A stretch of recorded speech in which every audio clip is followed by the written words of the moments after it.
What's going on YouTube? Jeremy here. Just wanted to show you guys real quick what's going on with the 20 gallon. Happy Saturday, by the way. Um, First off, I did finally get a chance to add some Cardinal Tetras to the tank. Unfortunately, those three that you saw there were the only ones that remain. I originally put a school of 8 in there. And over the course of 3 or 4 days, I don't know if they've not been eaten or what. I've lost 5 of them, so anyways, I'm down to 3, but these 3 look healthy, so I checked my water parameters and everything looked okay.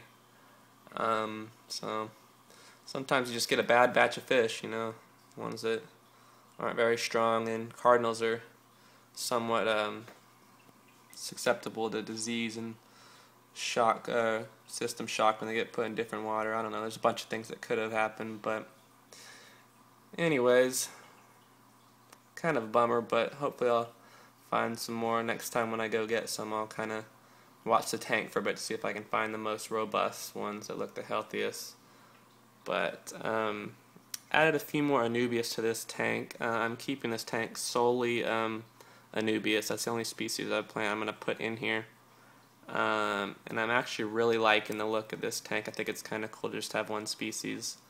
So I've got, it looks like they're planted, but actually all the rhizomes are above the gravel level. They're in the water column. It's just the root part is the ones that they're pinned. I have them all pinned in between rock piles just so they don't float away or anything, but they are above the water so they don't die. The only other fish in here I have, there's one Oto catfish. I have a few Otos for algae, and I also have 2 Denison Barbs or roseline sharks, whatever you want to call them.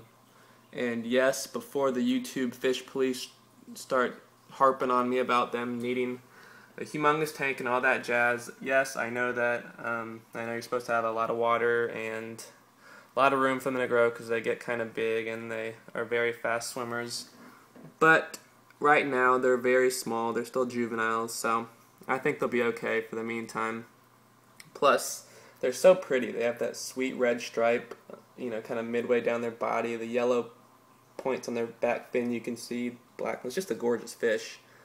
And unlike most barbs, they're actually peaceful. They leave the cardinals alone. They leave the otos alone. They just mind their business. So it's a really great fish. They eat like a horse.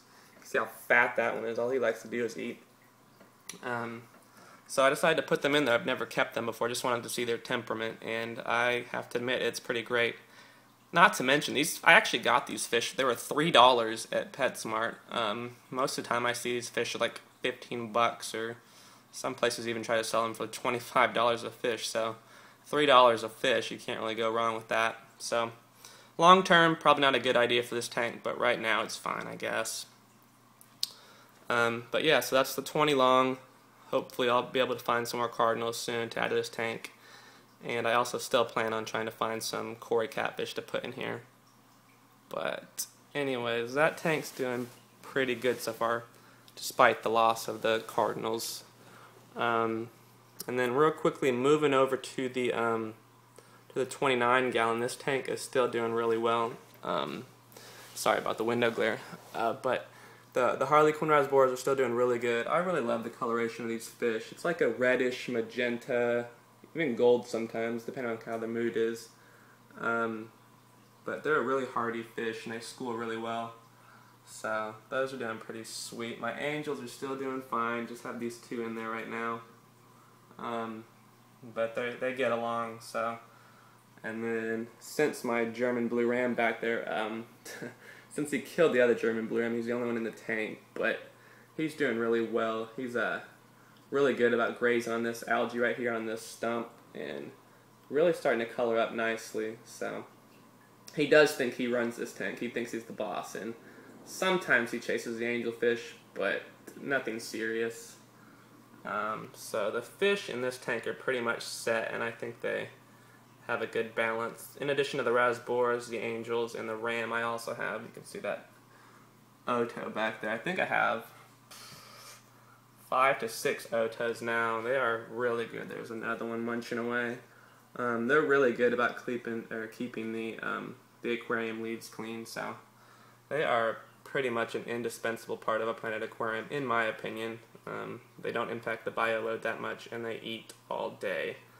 As far as plant health, I am noticing since I switched to a different light and also started adding the I don't know if the DIY CO2 system, I think the plants have shown a marked improvement as far as new growth goes. They just have started to really flourish now, and I'm adding that CO2 gas to the tank as opposed to the liquid carbon.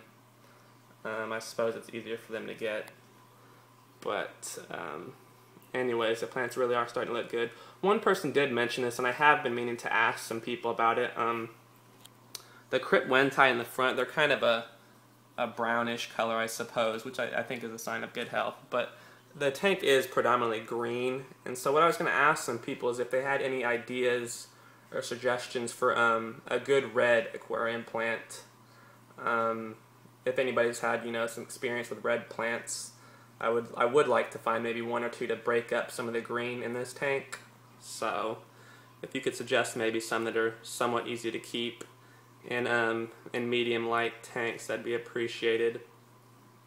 But anyways, I think that's about all I got for the 29 gallon and the 20 long. So as always, thank you for watching my videos. I appreciate it. Feel free to comment with suggestions or things that you think I could improve on. But yeah, have a great Saturday, folks. See ya.